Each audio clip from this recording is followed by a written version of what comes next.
Hey, welcome to the show, everybody. We are pleased to bring Tim Shaw from the Black Cat Lounge Show.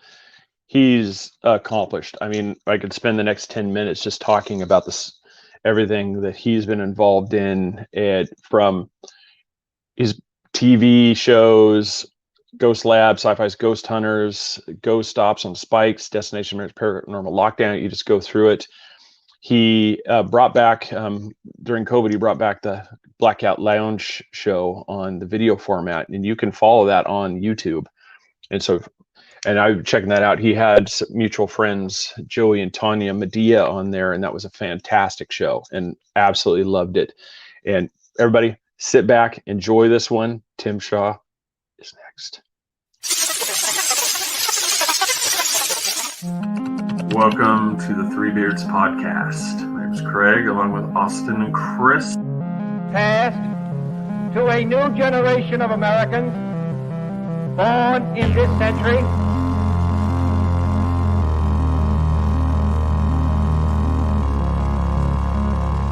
Let me out. I'm afraid that is right.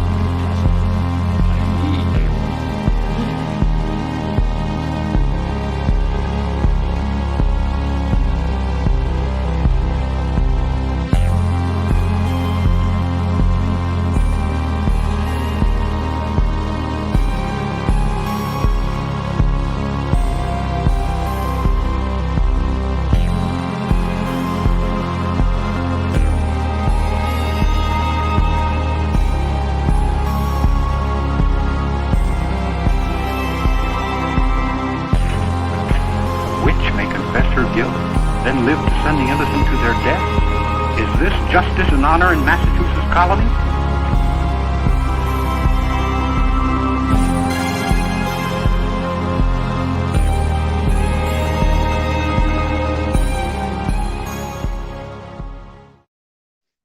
All right. Well, Austin's going to be lurking in the background right now. It's a little chaotic on his end, so we're waiting for that. So he'll be manning the chat and talking to you guys as we do that. But at this time, let's bring Tim Shaw onto the show. How are you, sir? Nope. I think it's so cool. I think it's so cool that you guys invited me on. It's an honor to be on. And let me tell you something. You guys definitely have righteous beards. And if there's one thing that I can appreciate is a beard, because, you know, I lost my ponytail in 1996, so the beard had to suffice.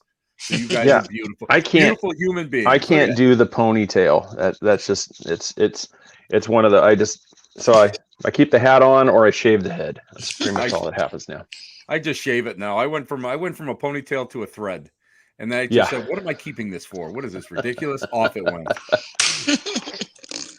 Oh, awesome. Yeah, everybody, thank you for sharing it. Appreciate that. You know, Michael, hello. You know, Chassie, hello. Mark, hello. We got everybody tuning in. Yeah, I mean, just right off the bat, I mean, I did it right in the beginning. I mentioned Joey and Tanya Medea. Before the show, we were talking about it too.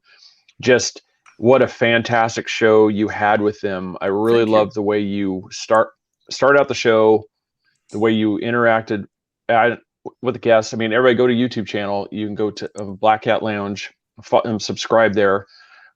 This fantastic shows. I mean, I really enjoyed it, and it's just, it's just the way, especially the way you interacted with Joey and Tanya and your other guests. I really like it. It's kind of what I always strive for. I want the guests to be at ease. I want everybody to just be themselves. Exactly. And first of all, when you have quality guests like them, it's not hard to actually go and have a great show because they have something to say, they're accomplished, and that's fantastic. But the big thing that a lot of people, now you're going to laugh because I'm going to go back many, many moons ago, about 15, no, longer than 15 years now, close to 20. I wanted to do an audio podcast way back then. And I went and I bought a book called Podcasting for Idiots or Podcasting for Dummies. Mm-hmm. And the one thing that I got out of that book was always be prepared, make sure that you script everything out, make sure it flows, and make sure that you always respect your guest, and that's what I try to strive for, and I guess I've been successful at it. Hey, look at that other bearded dude. He's cool. He looking. finally, hey, dude, he finally showed up. That's the Viking. Yeah, and you have 3 kids bouncing around. Valhalla is in the room, baby. Valhalla. Oh yeah. It's a tiny picture, but there's the book. That's it. Yeah, You know what? That book is what taught me everything that I basically know about broadcasting now, because of the fact that it's a universal idea. I mean, you guys put on a great show. Well, thank you. You guys do your homework, though. That's what's so impressive. That's why I said yeah to your show, because you guys do your homework and you respect. You know, we all laugh and stuff, but I mean, you're respectful, and that's what's so important about what we do. And there's nothing worse than a dude sitting there, and he, one guy's smoking there and going, "Hey, how you doing?" And the other guy's sucking a beer and falls asleep behind him. I've been on shows like that. Oh my God! Early on in my career, when I first started, doing like out of state conferences and that sort of thing, I had a girl interview me, and I'd hear,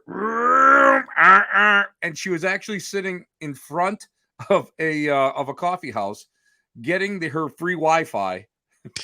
And that was the interview that we did for an hour. So I mean, that's fantastic. When you start looking at that, you want to try to go and have something that's a little bit more professional. And you guys do a nice job, and I'm thankful that you guys invited me on. Well, thank you so much. Yeah, I really appreciate that. And too, it's with some of the people that are joining in too. Michael St. Joseph. Hey, by the way, happy birthday from all of us, man. Happy birthday, brother.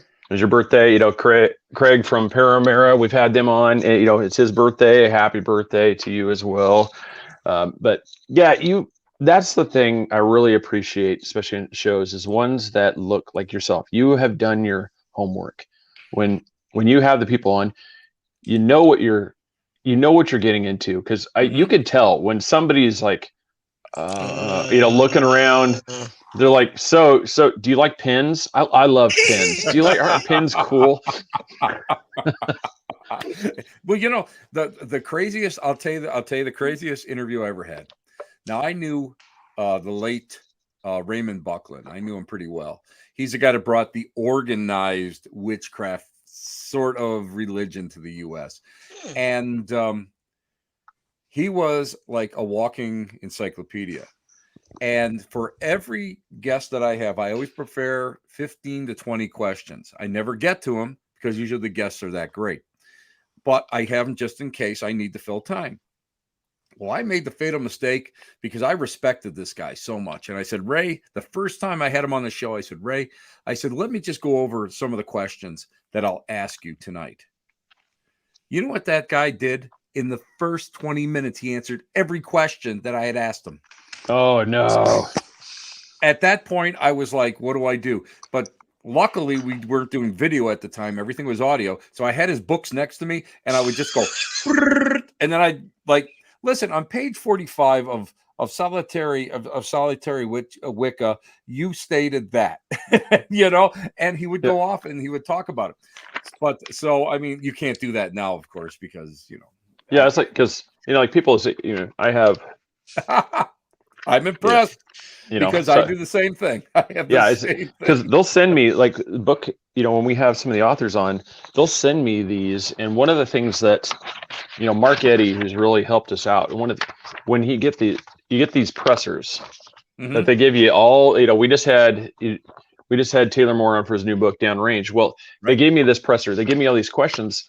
Well, every interview he's on, they're asking these same questions. Right. So one thing that he really impressed on me, and through watching stuff like watching your show and other ones, you do the same thing too, is you ask the questions that haven't been asked. Well, that's just going and actually paying attention to your guest. I go and I try to listen to every guest I have. And I mean, I can do it, I would say I'm like semi-retired. I'm retired from like my real job, but I've got so many other things and, irons in the pot. But I try to go and I try to listen to 2 of their podcasts, former, last podcasts, and see what people are asking them. And then I want to go and I want to like change it up a little bit. I want to know a little bit more. I'm a big guy about backstories. I love backstories. What happened? Why did you not like, how did you get into the field? What was your, what was ever this and that? I want to know what was the point? What was the pinnacle point that just pushed you over the edge and now you're part of this? Or what caused you to create this book? And what do you believe in X, Y, and Z? And if there is a book available, I never try to go and read any of the press. I try to go and read at least 3/4 of that book. And so I know what I'm doing, and I just want to make sure that, people, and I want the people to come back. I remember when the Booth brothers, there you go, baby. You got it. I got a question for you though. You got it, Chris, baby. You beautiful human being, true humanitarian. I look at you in this. You know what? I where's my shades, man? You're just so beautiful. I wish I had sunglasses on right now. So making me blush, and you're not talking about me. So with all your expertise in the different fields, I've asked this question to numerous people, not on the air. Just nobody can give me an answer. And looking at your story and listening to you talk, I'm sure you studied and dabbled into how are they the same? How are these religions that on the other side of the traditional religion field, how are they similar? You got shamanism, you've got voodoo, you got voodoo, you've got Ifa, you got Santeria, you've got all Satanism, you've got all the different variations of the craft out there. You want to know? Do you want to know what the one thing that I have found, and I studied comparative religions in the past, is do unto others as you would have them do to you. That is almost universal right across the board. I mean, if you start looking, and then like, of course, like in Satanism, if somebody walks across your field, you ask them not to do it, and they do it again, kill them. That's like part of their credo. It's not so, it's not literal, but you never know. But these are things that you start looking at. And when I found more parts of other religions that like resonate with each other. Years ago, I went to a great lecture. The past president of the National Spiritual Association of Churches, Ann Gelman, had married a former Jesuit theologian. You want to talk about something like crazy? So I'm like all set. I'm sitting in there going, man, this is going to be like crazy. I'm going to like get all this information. I'm going to figure out what's like, why everybody's at loggerheads and everything. The only thing that was different, there's two things that were different. The divinity of Christ, of course, instead of one being God, the other, spiritualism considers him a great teacher, and the names, the monikers of the things that were, that they did, the miracles, which like, we just consider, everyday things, in the spiritualist religion. But there really wasn't that big of a schism, man. That was like mind blowing to me. And from that point on, I realized that you start looking at every religion, they're all basically the same. They really are. Now you look at the sacrifice of in like Catholicism, you look at the sacrificial lamb, and you're consuming the host, and all, the body, the wine turns into blood. That's not literal. But in other religions, they sacrifice goats, which I mean harkens back to early Judeo times. And they still do it in the Santeria, and I mean, you start looking at it, but the reason for it is almost all the same. And to me, that's what makes what I do beautiful to me, because I get excited over it, because I realize now, when I meet all these, I get a chance to meet some crazy ass people. I love that, Yeah. And what I love is the fact that we're no longer this far apart. 5 minutes into the conversation, we're this far apart. That just blows my mind, and I love it. I just absolutely love it. But then I also have a deep respect for what people believe. Where a lot of people are sort of like, you have to, I don't. People sometimes dismiss the traditions and religions of other people. Whereas Absolutely. as far as I'm concerned, I mean, every religion, every tradition needs to be respected. And if you do that, you would not have all this craziness that's going on in the world. I mean, you always have radicals. Don't get me wrong. There's radicals all over the place. But as a whole, when it comes to, the book work, when it comes down to the basic dogma, it calms down and you start seeing those similarities, which I love more than anything else.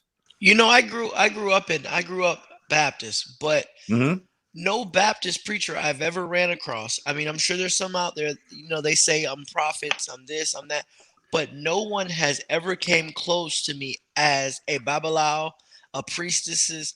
They go in deep when you have a ceremony, or when you absolutely they can tell you stuff that you didn't even know about yourself. That's like psychic mediums, but some psychics don't even know about the religion of Ifa and Santeria.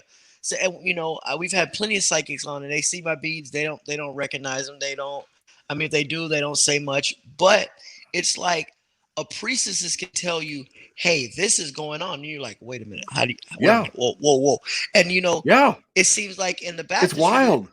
It seems like in the Baptist religion, you've been praying for that new car. You're gonna get that new car. But no, the priest. I'm feeling it, brother. I'm feeling it. Chris, I want everybody right now. I want everybody go into your wallet. Ladies and gentlemen, go into your wallet. I want to take $1. Just take one thin dollar and send it to Three Beards Podcast. Put your hand on that screen right now. Put your hand on that screen. You will be. I mean, I understand. But they don't use. I understand what you're saying. But no, send the dollar. That honestly, if you got anything out of that, send the dollar. Yeah, that's. I mean, you can't expect them to use their gift for free. The priestesses and the Babalawos, you can't expect them to use their gift for free. But they go in depth on past life experiences, transgressions. They hit it all, and that's how that's how I think most people really start to believe in the religion, when they can tell you, "Hey, you was a toddler. You did this. Call your mom and ask her, 'Hey, mom, did I do it?' Yeah, you did that." And that's because you're the son of Shango, or you're the son of Oshun. I mean, it's oh my God, yeah. And that's so. Chris, I'll tell you what really screwed me with the spiritualist churches. I'm just come right out and tell you. Now, I mean, I was brought up Roman Catholic and Spiritualist. Oh, you're in a safe space. Trust me. Yeah, I figured. I know that. But I mean, my family, my father's side, were spiritualists back to the 1880s. Now, I joined this church. I loved the church more than anything else. I followed that dogma blindly. I was older, I just was pablum fed. That's fine. But what really pissed me off was they turned around and they said, "Well, this is crap. This is garbage. This is this." Now, spiritualism was always supposed to have been like this free thinker society, but yet they were condemning all these other practices. And that only pushed me out further to go out and experience it for myself. I mean, I worked with Native American medicine men. I've worked with really wonderful people all these years. And I got to tell you one thing, I learned more about myself. I learned more about spirituality than I ever did being part of that church. And that to me was a shame. And that's what pushed, they literally did not want me to serve the podium, and they literally kind of pushed me out. Now, of course, that I was on network TV and all that crazy ass stuff, all of a sudden now oh, why don't you come back to the church? Oh yeah, this and this. And it's like, yeah, okay. I'm not your prize bull. I ain't going to go and walk around anymore. You guys screwed up bad. I ain't going to support you guys. But I mean, that's the problem. People miss that. People don't get that. And the other thing that people don't get is that, all religions start off good. They all start off for the betterment of man or their congregates or whatever. And eventually, almost every single one of them get corrupted by men. So what it is that I have gone and I've just I consider myself a spiritualist. I still go to a National Spirit Association church. I still go to some of their services. I live an hour away from the Lilydale Assembly, so I stop out there. But I don't consider myself religious. because religion is created by man. I consider myself spiritual because spirituality is a covenant between you and the deity or your gods or whoever you, universal intelligence, whatever you believe. Completely. And that is what really cements you. That is what drives you. That is what the passion should be all about. Not serving an organization, but serving spirit or serving whoever, and going out there and treating your fellow men as equals and helping where you can. And that to me is what's so important. And Chris, you brought up, baby, if I was there with you, I would high five you right now, right in the head. Bang! I would hit you right in the head because you brought up a fantastic point. Fantastic point. Yeah, and then if you notice, he dropped off because he has one of those, like those cheap hotel, like vibrating bed things where you have to drop the quarters in it to keep it shaking. That's his internet. So if he forgets to put the quarter in, it just suddenly just starts freezing and he just drops off. Yeah, because me and Craig has tossed around the idea. In the Bible, it says, I will not worship any other God before me or thereafter me. So what Jesus recognized there was other deities, versus just him. So they cast you out when you say, well, I do this or I do that, exactly.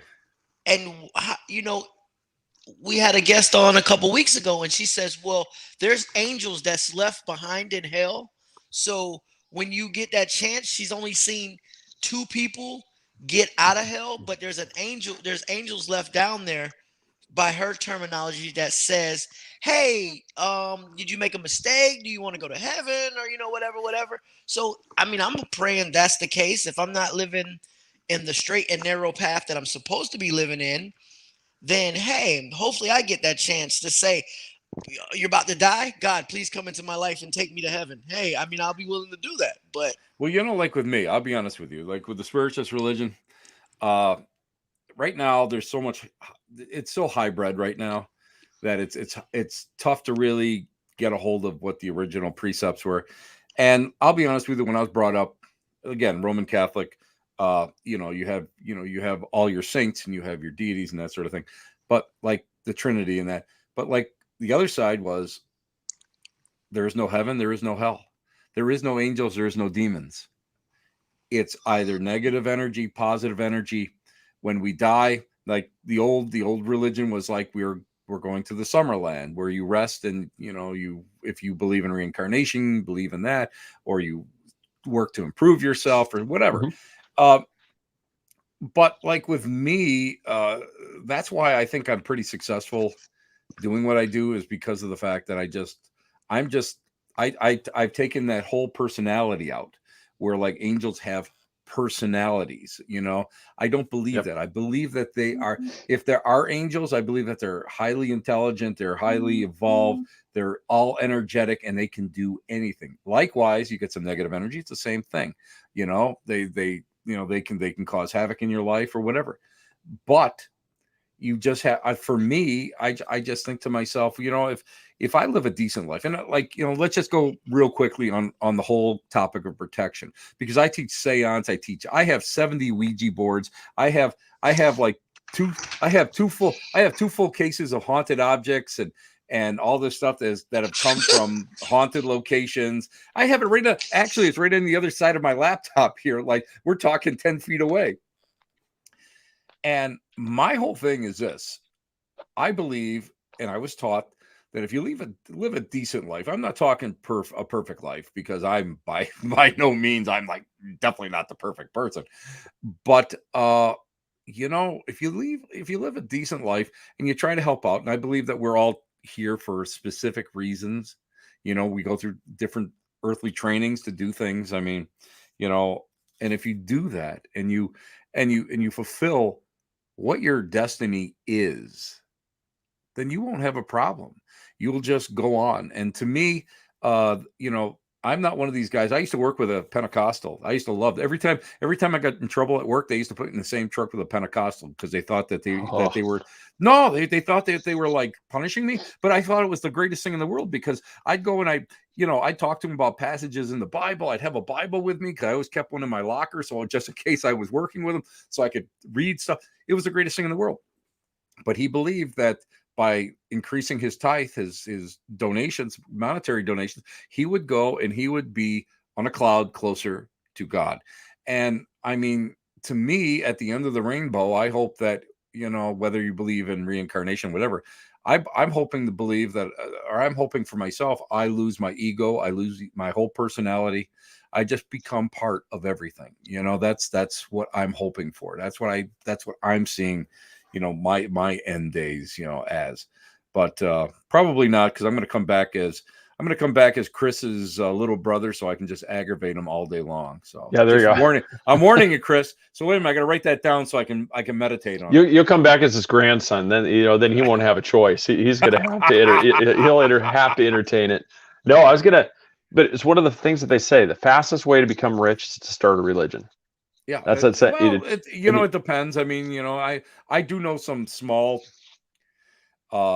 denominations that are dedicated to helping, serving, you know, the downtrodden, and you know, they open up soup kitchens, and they put their money where their mouth is, and their labors. So that's a little different. I mean, that's different. But there's a lot of people out there that, you know, I mean, I feel bad for the people that you know, support these grand. You know, I mean, we won't name drop, but there's a organization that has an ocean, you know, corporation, and they're somewhere around the Clearwater region of Florida, and there's this giant thing that a lot of movie stars are part of, and it's one of those things, like I said, but we're not going to say any names.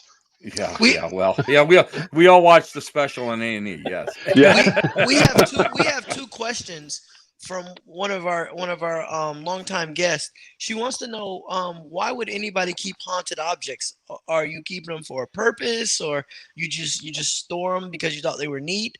No. The reason why I have these objects, for the most part, is they were either given to me, or I removed them out of places where they felt that these objects were triggers from everything from bad luck to apparitions to, you know, attacks and that sort of thing. Are they actually haunted? I don't know. I'll be honest with you. I can feel like a little something on them. I have a couple pieces here that I have. Locally, we have a guy that's on the fast track of being a Catholic saint, Father Nelson Baker of Baker Victory. And I mean, I venerate this guy. And so if I have something that I feel is a little off, if I get a vibe off of it, you know, you get something that just doesn't feel right, I'll put a blessed metal in with it, and it usually settles it down.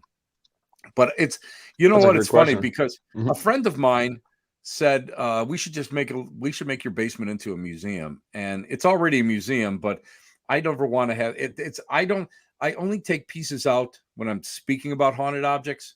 That's the only time I take pieces out as examples, and then they go right back into my cases.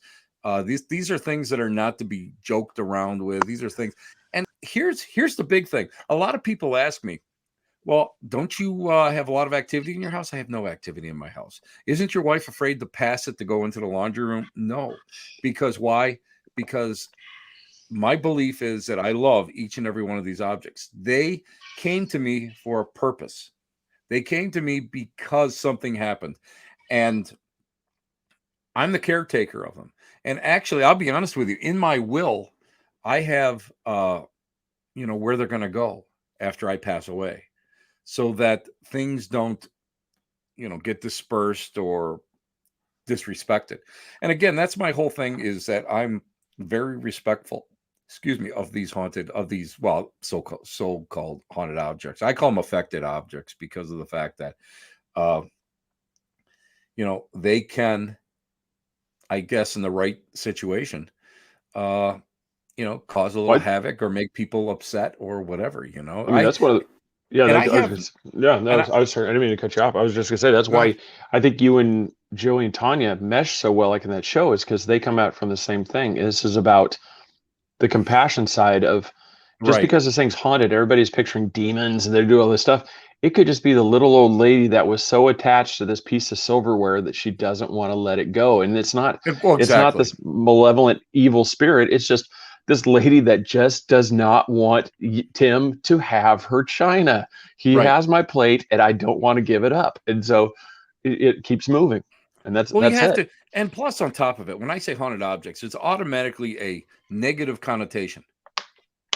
Yep. I have a brass cross here that came from a monastery.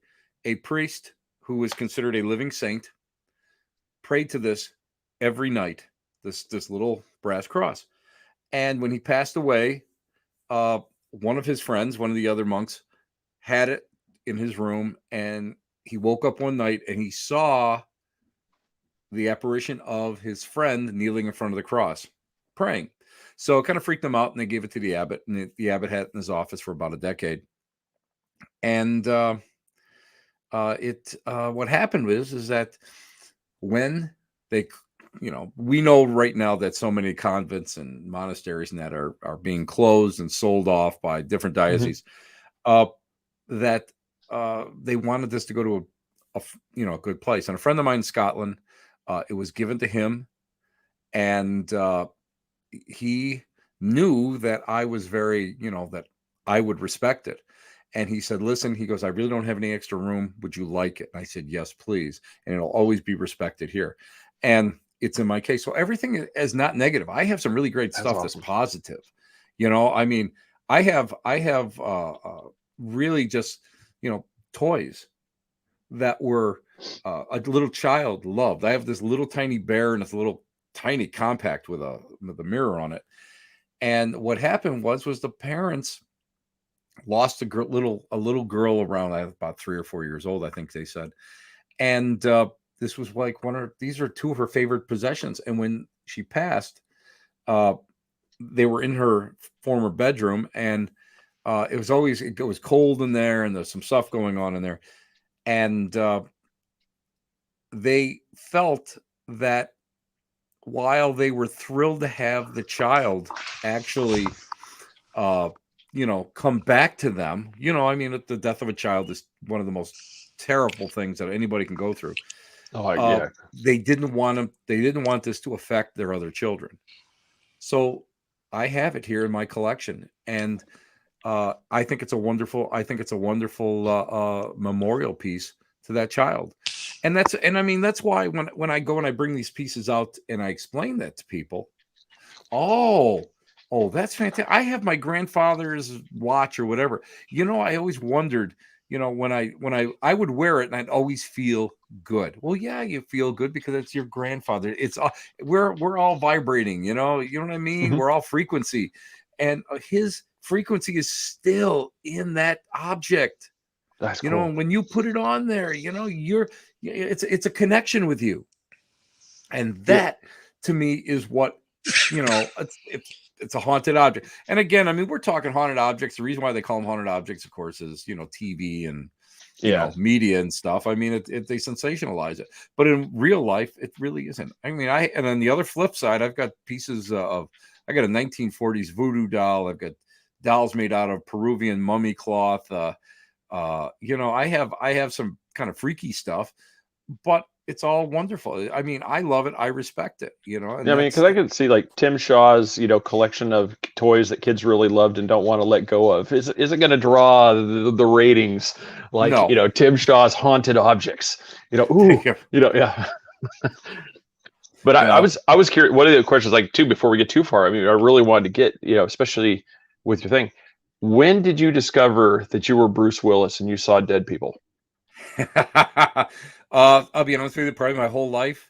Wow. And the first time I went to the Lilydale Assembly, we had relatives that were living down there. And the Lilydale Assembly is in Western New York, and it's a spiritualist enclave, is what it is. And it's about a mile square, and everybody in there is a spiritualist. And there were a lot of readers and that sort of thing. So I think my parents took me in there in 1972. And that was when I first went in there. I was like 9 or 10 years old. And we used to be idiots and run around. And during tourist season, they don't want idiots running around like us being crazy kids. So they enrolled us in Lyceum, and which is a Sunday school. And we go out there, and what a great experience that was, So, they taught us all different things about spiritualism and the pioneers of spiritualism, of course, which I even question. But I attended children's seances when I was a young teenager. We had done spirit rescue circles, which is really close to paranormal investigations now, except you didn't have all the fancy meters. And, I loved it. I mean, that's so like probably 1970s when I was younger. And I didn't get serious into this. Now, I mean, I'd always dabbled in it, and I'd done gallery readings and served like the churches and different things like that. But I didn't really get in really deep into it till like about 1982 to 84. So I got married in 82. So probably about 84, I really decided to devote my life to what I'm doing. And, the rest is history. Wow. That's pretty cool. Yeah. Cause it's one of those, I won't lie, I am so jealous. It's like, I call myself a skeptical, believer. I don't know. You have to be. Let me just, I'm going to preface that because let me tell you something. There's two ages in spiritualism. There's the golden age where everything blew up from not really it started in 1848, but it wasn't until after the Civil War. During the Civil War and after the Civil War, it just blew up because everybody was desperate for that communication, for all those kids that were killed and never made it back home again, And there's a second age. It's called the golden age of spiritualist fraud. And growing up, seeing this, I mean, I saw the billet readers, which is not all frauds, but it's an easy carny trick. There's so many carny tricks out there, and you have to watch it. In seance, I teach it, and I know the tricks of the trade. And I mean, that's why when I teach it, I make sure that nobody is screwing around, and you have to watch everything. Now, the bottom line is, and this is something that I always teach, like in paranormal classes or when I'm talking to paranormal groups. What do you want? Do you want to go and have that look at me thrill moment? Because you get this EVP that somebody faked and it went, I love you, Chris. Something like that. Mm-hmm. Or do you want the truth? So Did you sit there for 6 hours and get nothing? But that's the truth. We should be truth seekers in what we're doing. And so many people don't get that because everybody right now wants a TV show. Everybody wants to do this. I've been blessed. I mean, I get brought onto these things. I go to conferences. I'm blessed. I'm lucky. Don't ask me how I got a horseshoe up my rear end. That's the best way I can describe it. But we should be truth seekers. And we need to look at that in that way. When we have that mindset of being a truth seeker, then everything's in balance, and then we're able to go and find different things. And I have friends that. Whenever I get an EVP that I question, I send it out to a buddy of mine at a university, tear it apart. I don't know what it is. I don't have a clue. If I have a personal experience where I see something, now I got a messed up eye, so let's try to go and replicate it. Yeah. Did I turn a corner and see something there? Or did I turn a corner and see a car go by and it cast a shadow?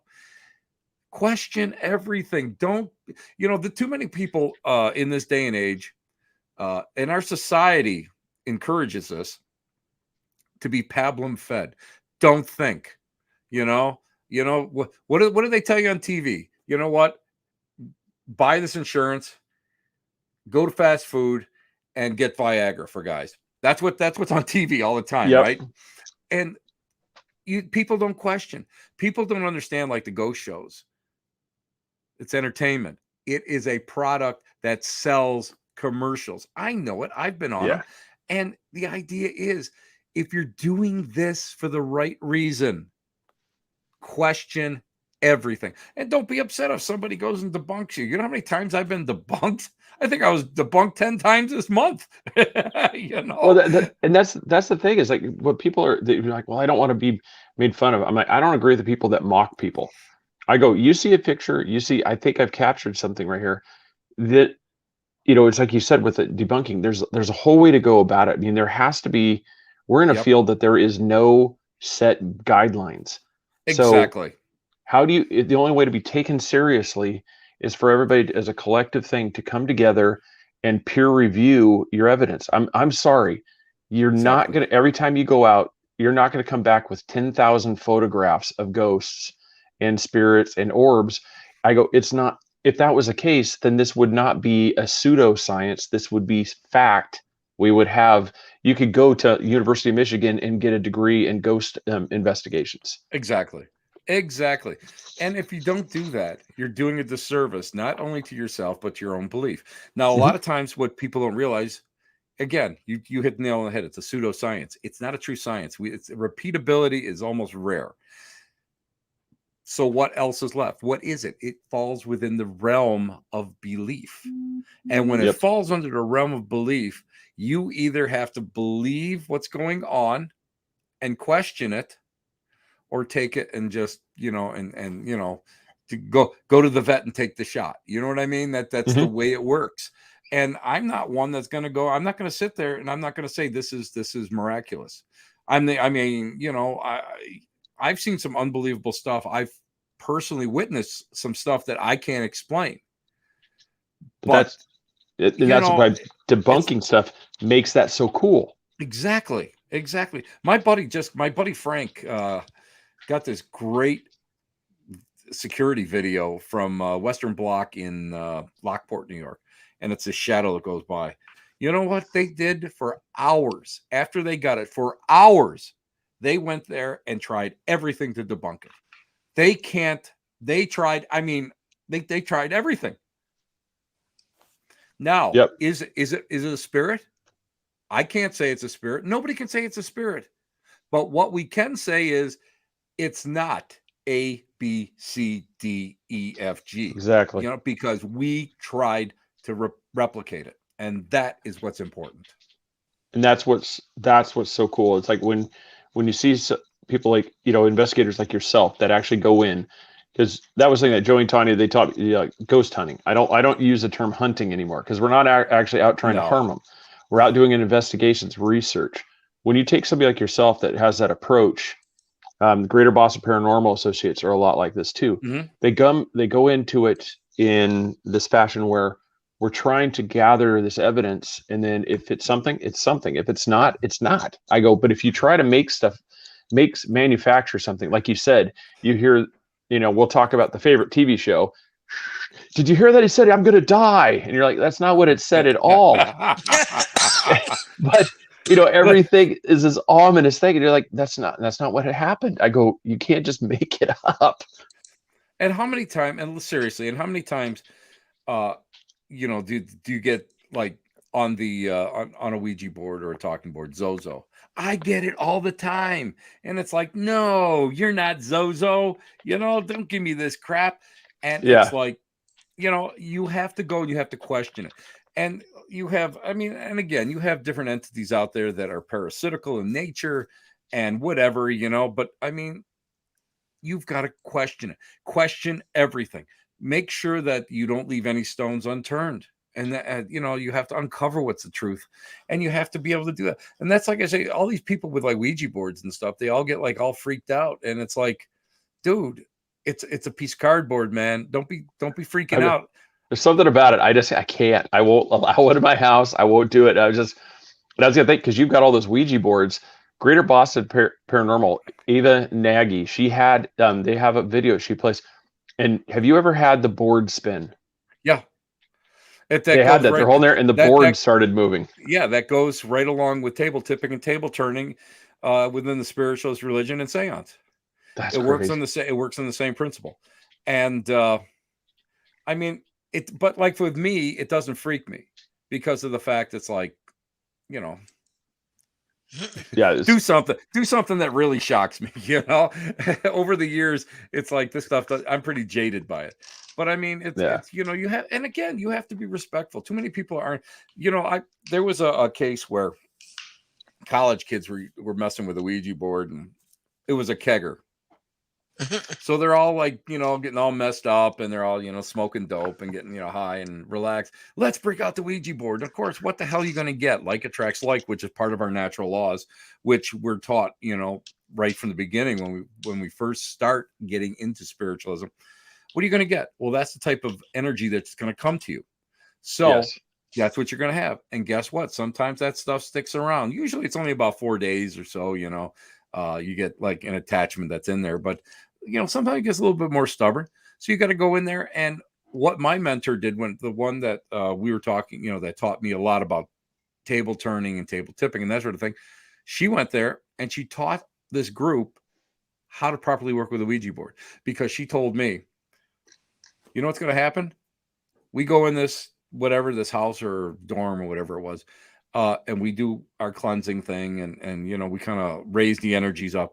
They're going to go and they're going to have a party some night, their kids, and guess what? They're going to bring out a Ouija board, and guess what's going to happen? The same thing. So, you know, if you do it properly, it's nothing more than a tool. To me, a Ouija board is nothing more than an audio recorder. You know, it's nothing more than, you know, any meter that you use. The thing that is important is that no matter what you're using, tool divination or meters or modern stuff, be respectful. That's all. Just be respectful. Like with me, I mean, if we have to go in for something that might be a little nasty, I'm not too respectful, because you have to be forceful in those situations. But if you're on an investigation where, you know, if you might feel that it's a child, or it's not, you're going into a location that's more benign, be respectful. That's all. Or if you're just starting out and you've never mentored under somebody that has worked with negative energies, be respectful, because the more respectful you are, the less likely it is that, you know, something may attach, or you may, you know, have the energy that, you know, may have, you know, give you problems in the future. Just be respectful. It's real simple, guys. It's real simple. And the other thing is everybody, you know, everybody watches all these shows and all the stuff. I'm no different. You know, I was brought up on The Exorcist and The Haunting and all that. Mm-hmm. Dude, you can't fear this stuff. I don't fear it. It's natural. You know, there's nothing paranormal in the world. It's normal. Nothing supernatural. It's just natural. Science just hasn't caught up with it yet. That's the way I look at it. And by looking at it in that way, I'm not afraid of it. The minute that you're afraid, that's where you open up a chink in your armor, and you can help, you know, you can hurt yourself.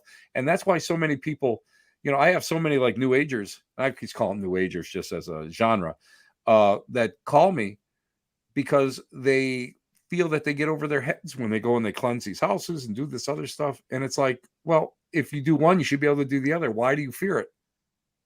Why?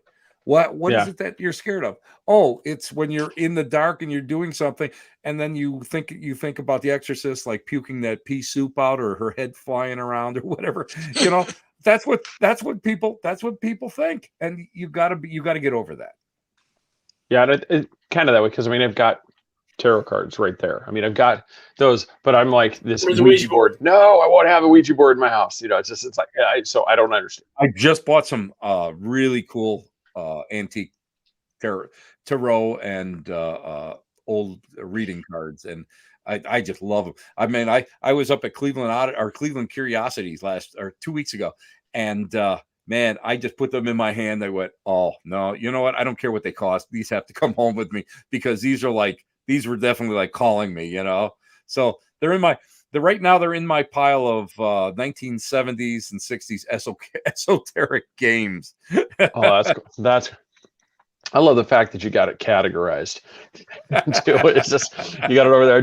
It's in this eclectic section that's, you know, it stretches between the 1960s and 1970s.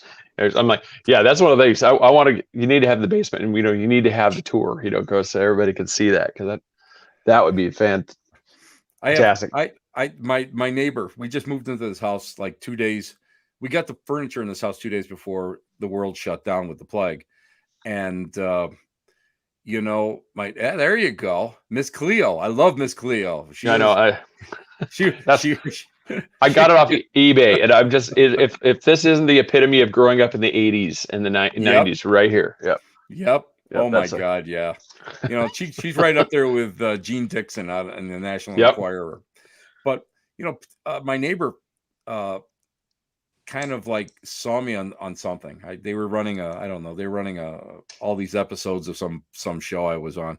And she asked me, was that you? And so eventually I let her come down here and look at the museum. She's just like looking around going, wow. Yeah. I'm like, well, it's not really a museum. It's just like my little collection, just a little bit. Yeah. It takes about an hour to go through everything. Yeah. Mine's mostly skulls and stuff like that behind me. It's just that's always been my thing. I probably kids thought, people thought I was a little crazy as a kid. If you looked at the paperwork there in church and it's just nothing but skulls drawn all over the place. And so, yeah. It's all good. It's all good. Yep. No, it's, I just thought about it. It's like, here we are, about we're already 45 minutes plus into this thing, and I never talked about your website. I apologize.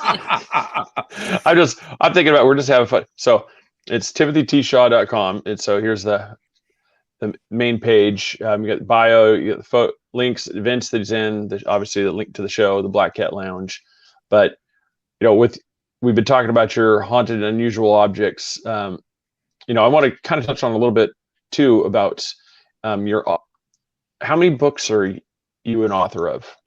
I'm trying to think. I six outright, and then I've helped on a bunch.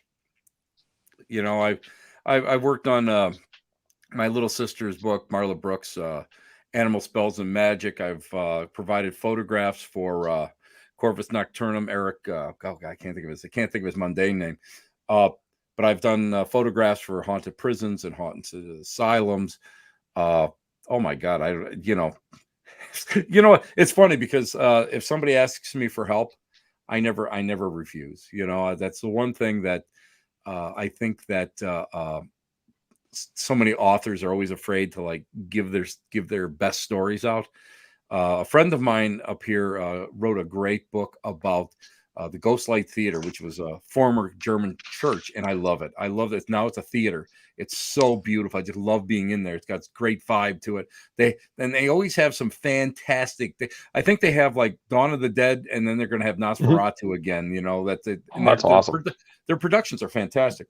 But she asked me about my, did I ever have an experience there?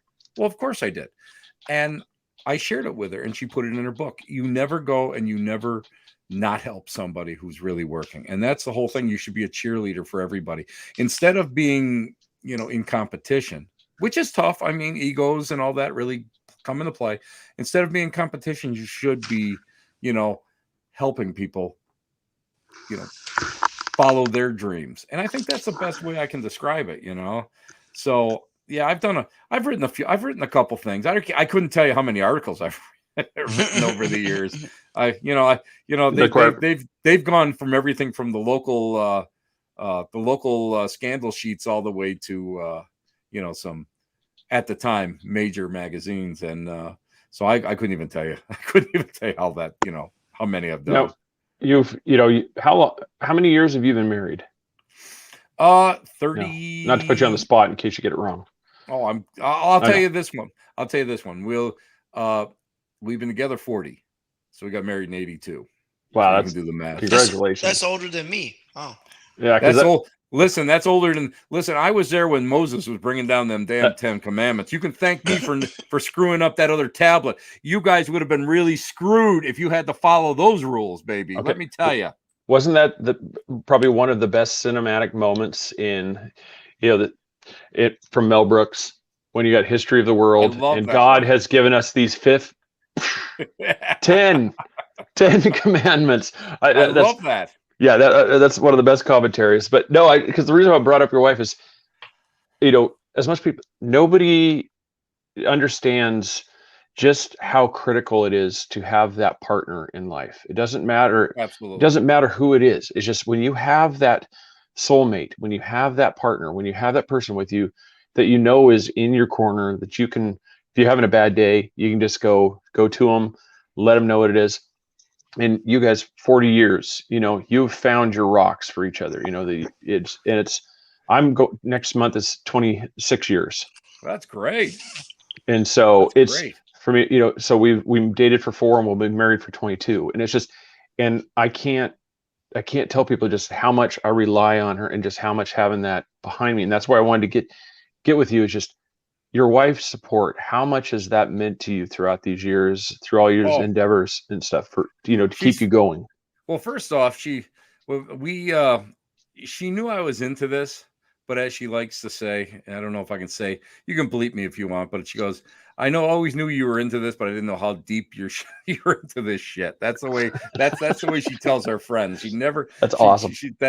And to be honest with you, she knew I was into it, but even on our honeymoon, I saw somebody in our bedroom in the Bahamas, Really? and I jumped up and, yelling, get out of here. And she didn't know whether to run to the bathroom and lock herself in or what was going on.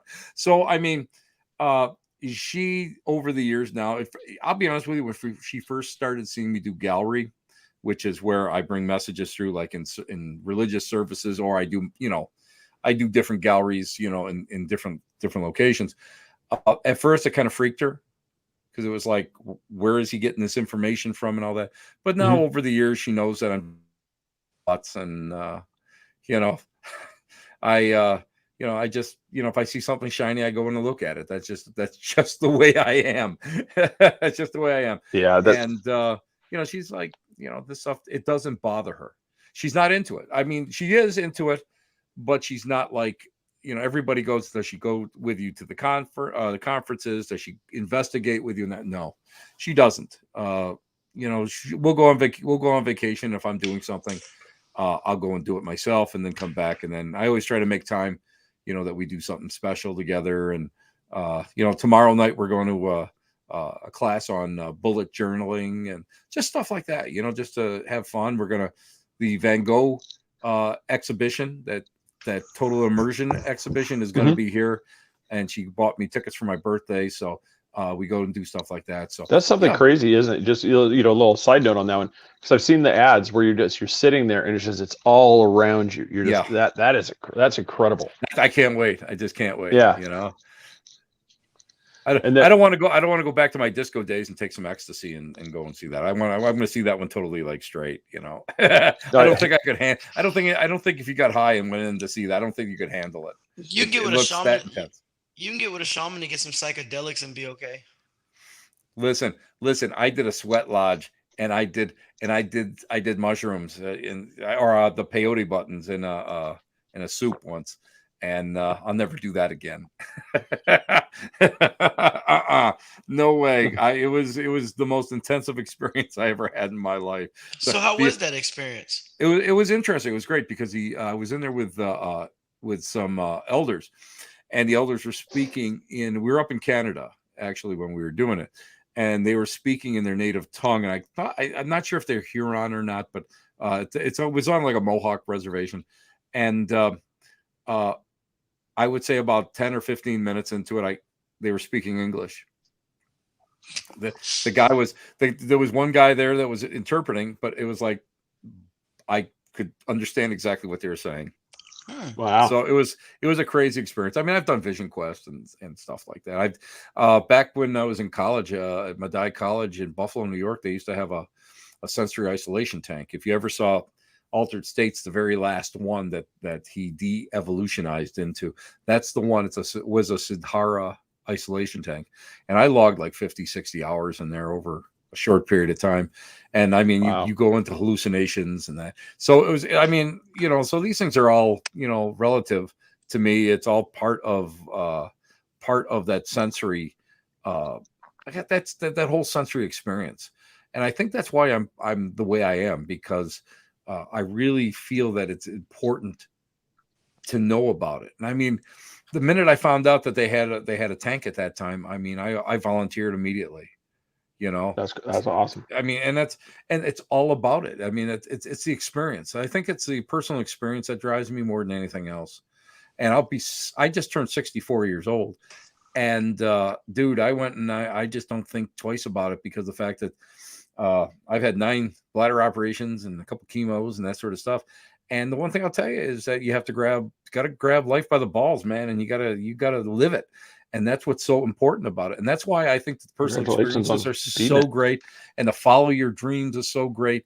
And, to be good with people as best you can, and, volunteer, do something that you want to do, because you got to live life. Because I worked for 34 and a half years for a municipality, and you're only there 8 hours. So you can be miserable for 8 hours, but you've got the rest of the time that you can do and be quality.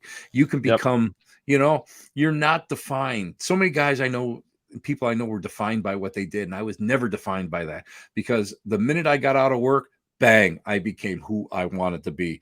And I followed my own path. And, I can't complain, man. I agree. I did 34 and a half years, and I retired early at 58. And I've been enjoying life ever since. I don't stop. I'm on the fast track there to be retired at 52. That a boy. That's what I want to hear. That's what I want to hear. I'm on the slower track of being 30 years in at 72. 8 hours a day, buddy. 8 hours a day. You got the rest of the time for quality. Yeah, no, trust me. They give me a hard time showing up to work. I'm there. Pull in there. It's like we start work at 7. I'm come rolling in at 6:56, 6:57. They're like, "Why aren't you here earlier?" I'm like, "One, I like being in bed next to my wife. I'm there snuggled up with her, the dog. I go, life is great. I go, I get out. I'm there. I go, I'm not a supervisor. I don't have to be here a half hour early. Exactly. I'm at work at 6:30 because I feel late if I'm not there by 6:30, 6:45. He comes in at 2 minutes to 7. I'm like, oh, there goes Craig. I used to roll in, and then we used to plow snow up here in Western New York. I mean, I worked concrete and asphalt during the summer almost my whole life, and plowed at night, when the winters came. And I'll tell you what, it was like, I got news for you. I'm not coming in and giving you an extra minute that I don't have to give you, because of the fact that, I am here and I am cognitive. I'm not drunk. I'm awake. I'm ready to go, but you're not getting any extra time. Besides, that barn used to smell like ass. It was terrible. That truck barn, there was nothing worse than 60 guys working 72 hours on an emergency with 4 toilets, man. That thing was like, it was ass. That's the only word you can describe it. So I tried not to be there that much. No, it was just one of those things. Yeah, it's people like I said, it's like, but yeah, you got to be here to be ready. And I'm like, there's nothing I have to prepare for. I get in the truck and we go. I got everything prepared the night before. I got my clipboard, my paper's all right here. I go. Exactly. I did all my. I used to go and I used to estimate jobs. I'm all set to go. I know exactly what I'm doing. I know I know how much tonnage I need. I know what equipment I need, and I know my crew, what's coming on. And I was like, bang, bang, bang, bang, every day. Never had a problem. Yeah. One thing too, I saw you were into flint napping too, which is really cool. Yeah. You know what? It was funny because it was something that I always wanted to do, and like attracts like. One guy told me about another guy, and then up on the res, they were talking about how their life paths, their life ways are being forgotten. So I thought, wouldn't it be great to have somebody come up here and teach the kids how to flint knap, make traditional arrowheads, and that sort of stuff.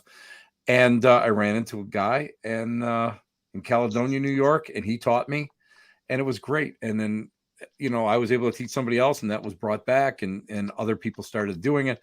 And it's a fascinating thing. And you can be pretty beautiful. I mean, the pieces themselves are absolutely gorgeous. But I mean, to me, it's sort of like creating something from nothing. You have a rock, and then by going and just being patient and understanding and actually just feeling how the rock is talking to you, you have to let the rock tell you how to hit it and where it is. And there's that piece is stuck. It's like it's like sculpting. That piece is stuck there someplace, and it's up to you to free it. And it's great. It's fantastic. And I was really into like survival stuff. I used to do like weekends just living off the land. I took classes with the American survivalist, and I'll be honest with you, I call him a mystic, Tom Brown Jr. at the Omega Institute in Rhinebeck, New York. I mean, again, it's all part of that whole spiritual journey. And what, a lot of people ask me, I had a host ask me, what's the difference between me and other people? And first of all, there is no difference between me and other people. But I think with me, I just never stopped learning. I just am so fascinated. And what I do is I take a subject and I learn as much as I possibly can get to in my brain. And when I become competent in it, it no longer has that fascination, and I move on and I find something else that fascinates me. And that's my whole life. I've lived from one really, fascinating experience to another, and I can't complain. Even my health, I look at it and and if I look at it in context, a lot of people would say that's pretty terrible. It's like, well, it was an experience. Yeah, good and bad, it was an experience. And you've got to be able to push yourself out, of what it is. So you got to be able to learn everything that you can possibly learn in life, everything that interests you. Because, and I'll be honest with you, it's not like I spent like a ton of money. I always just went, and this was the days, of course, the days well before the internet, where you could find anything. I just was lucky. I put it out there in my mind, just saying, listen, I'm going to find somebody that flint naps. I'm going to find somebody that learns how to do it. I'm going to get connected in some way. Bang. A month later, that's the way it worked for me. Yeah, I was a Cub master for my son's Cub Scouts, and we went to a gathering of the different packs and troops in the area. And there was a guy that was teaching flint napping right there. And he had all the kids together. They were all sitting around. We're in this thing. And he's like, all right, now here, he was showing everybody. And it's like, now, boys, when you find one of these on the ground, what do you do? Some of the kids were like, leave it right there. Other ones were like, put it in my pocket, and take it. And they're like, no, you must do it. And he's like, because this is a sacred space where this is found. And I exactly. Once he was done, I raised my hand. I said, only here, we're also assuming that it wasn't, they were just riding along and the little one didn't just reach into dad's pouch of arrowheads and accidentally dump it out. And now what we think is a cultural site, it was actually just a spot that kid got scolded for losing all the arrowheads that were just napped back at the, it is. So I told him, I go, so I was like, so I'll ask you, so, I mean, really, is every place we find an arrowhead really a sacred site, or is this possibility they just camped there and, the kid dumped out the arrowheads? It's almost it's like metal detecting. I know a lot of ironheads out there that look for Civil War stuff, and as you can tell, I collect Civil War. I'm surrounded by everything in this part of my office, and you know what? Sometimes somebody just drops something, and that's where it ended up. Is there anything more in there? And they'll spend a week canvassing everything, and they won't find another thing. It's an anomaly. It's the one thing. Yep. One thing. And you know what? To me, it just proves that sometimes it's meant to be that one little piece that you find. I got a neat story about sacred space and finding stuff. So at Omega, Tom Brown Jr. would go, and he made us all like project ourselves out, because that's part of his philosophy. You project yourself out and find that sacred space. Find that sacred space. And we would close our eyes and project ourselves outward. So then he goes, go find it. And I want you to stand there. So we go out there, and I mean, everybody was all over the place. And, I was off like with the poison ivy, that's my luck. I'm like standing there, poison ivy. I got shorts on, it's like, okay, my sacred space here is going to be like massive itching for the next 3 days. And he had said, when you go there, look for something that will mean something only to you, no one else, only to you. And I'm standing there, and I just let my gaze just kind of like get foggy and look off. And I found a tool. I found a hammerstone, and wow, it was a cobble, and the front of it was all chipped away from the whoever was working on it.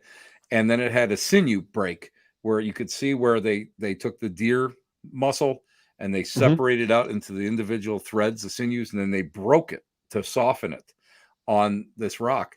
And I picked it up and I went, oh my God, this is like unbelievable. And only to me, because I was flint napping, and I mean, I knew exactly what it was. And I mean, we're in a spot where, the Omega has, it's been, built up and backfilled and all this stuff. And to find that was amazing. So I went up to Tom Brown and I said, Tommy, look what I found. And he looked at me and I expected him to go, oh my God, that's great. He goes, yeah, that's typical. I just went, you SOB. But it taught me a lesson. It taught me that what we're doing is very common and anybody can do it. And just, be thankful that you found it and just know that it was because it was special to you, that it was gifted to you. That's cool. And that's the way. And ever since then, I mean, that's sort of the way I kind of live my life too, so I'm pretty lucky like that. I mean, I can't think of a better way to end the show right there. That was awesome. that was a fantastic story. I mean, man, I just looked at the clock. I mean, it's been an hour and 10 minutes. All right. That's how fast it flies. That's quick. This was a quick show, guys. Yeah. But you know what? Listen, I have above average hosts that are asking me above average. I'm not talking just scholastically. I am talking personality. I am talking, you guys are just beautiful human beings. Look at yourselves in the mirror. You should kiss yourselves. Jump back and kiss yourselves because you are that beautiful. All three. That's going to feel a little awkward, but okay. Hey, man's got to have a hobby, even if it's awkward. We won't listen. Chris won't talk bad about you. Well, maybe he will, but Yeah. Oh, you will. Yeah. No, it's everybody, I appreciate, you said cool show, Joey was on here, just commented a little bit, talking about just, he loved the conversation, and so that's, everybody, April, Michael, just Mona, Chastity. I mean, I got everybody just, can't thank you guys enough for tuning in, and everybody please go to timothytshaw.com. Check that out. Support him. Yeah. Now your books are available. Can you get those on Amazon? Do you have those linked directly through your page? I do believe most of the books are out of print again. Okay. But I know that one of my regional books is open, and I have 2 books right now that I've just been. I'm too lazy to go. I've been doing other things to finish, so I will have those probably up by Christmas. One is just going to be all about like doing seance and divination and that sort of thing, and another one is just some of my experiences that I've had over the years. Just a little something to put out there and have fun with. Now you're partnered up with the Hinsdale House Museum, correct? Oh, I love Hinsdale. Yeah, my buddy Dan Kless bought the house, and it was funny because I've known other people that have been associated with it because I first went up there in 2011 when they were going to tear it down, and to me it's a very important site just mythologically in Western New York, and we have this terrible habit of like just bulldozing our own local urban mythology. And so I have this thing about that. And I remember when this haunting was going on back in the 70s, mid 70s. And it's funny, I still have like some, newspaper article clippings that my mother luckily didn't throw out all my scrapbooks, but I still have it back from the 70s. And we went up there and we had our own experiences. And my experience up there was pretty profound. But when Dan bought the house, it was still in pretty bad shape, and Dan has done wonders with it. It's a beautiful place. It's an old farmhouse, and Dan has done such work to it. It's amazing, and I can't thank Dan enough for saving that true mythological and historically interesting site. So I love doing that. I always try to push them as much as I can. Yeah. Is there anybody else that you want to plug? I know you said you helped. Your sister is Marla Brooks, correct? Yeah, Marla Brooks. She's out of California, and she is an author. You can go to marlabrooks.com. She's got a bunch of books out there, workday spells and all sorts of neat stuff. And I just want to go and I just want to plug one other person. My good buddy Joe Piari owns Paranormal Oddities, and Joe to me is a hero. He's a true hero to me because he got the UK version, version of COVID. He was in the hospital for like 3 weeks. He still has some residual effects, but he opened up his store, which is a metaphysical and paranormal store, and he is soldiering on, and he's expanding, and we're going to be doing a lot of great stuff at his store at a place called The Venue, which is right, within the same building. And, so if you guys are ever in Western New York, Depew, New York, please go visit my buddy Joe at Paranormal Oddities. I'm telling you, he's my hero. What he went through, was just amazing. It's gonna be put that on the next. We're gonna have a whole plot map, everything from Boston to go see the Greater Boston Paranormal Associates on the USS Salem to this. Yeah, we're gonna have to make a 2-week road trip. Oh, and also go visit the USS Edson in Bay City, Michigan. I've had some crazy experiences on there. And I have to say, out of all the ships that I've investigated, that one was the most active. And I can't explain some of the things that I witnessed.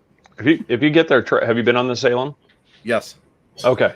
So that's, yeah, I was going to say, that's we got to get on that one. So, but hey, Tim, man, thank you so much for coming on the show. Anytime. You guys are great. Seriously. From the bottom of my heart, you honored me for bringing me on. And I've been looking forward to coming on. That's fantastic. That means the world. That's just somebody of your caliber looks at us, that way, that you're excited to come on. So you honor us. Wait a minute. You don't even know that if I have pants on right now. Yeah. Well, you haven't stood up, so I'm going to give you respect just for that. I mean, we just get on, and all of a sudden you just see this pixelation. It's just a little cloud, just a little cloud. Yes. Yeah. How if you were a good thing is if the person gives you this big pixel cloud, not just this little. All right. Well, hey, tell Nancy, appreciate the time. I said we've had an absolute blast. So loved it. I loved every minute of it. Thank you guys. All right. Well, we definitely if you are up for it, down the road, we definitely need to have part 2 and have you on again. Absolutely. Sir. Anytime you want. All right. You want. So long as I'm in town, we're ready. All right. Well, we'll definitely be in touch. So thanks. Have a great night. Ciao, babies. Love you. All right. Bye. All right, everybody. This episode is brought to you by Nanny Cakes. Nancy Burke. Go to Nanny Cakes 407 on Facebook or give her a phone call at 407-923-2898. Redbubble.com/3beards podcast. That is our merchandise site. Go there to support us, or you can go to patreon.com and adopt one of us beards, so that way we can purchase beard oil to keep these things nice, as he says. Check us out on social media. Like, share, subscribe. We're trying to get YouTube. If we can get to 1,000 subscribers, apparently unicorns come out of everywhere and you're able to do magical things. So if we can get to that 1,000 subscribers, so we can at least find out if these are true. So by sharing us, really appreciate it. Everybody, please go to timothytshaw.com. Support the charities that he's involved in. Check out the books. You can see his appearances, where he's going to be at. Support him. Thank him for his endeavors, because he is, even just from what I've watched and from talking to him right now, he is a genuine soul that really cares about people. And if you could turn around and, do the same thing in return and help him and the people that he cares about as well, that would be amazing. So everybody, thank you for watching. Appreciate it. Everybody, have a great night.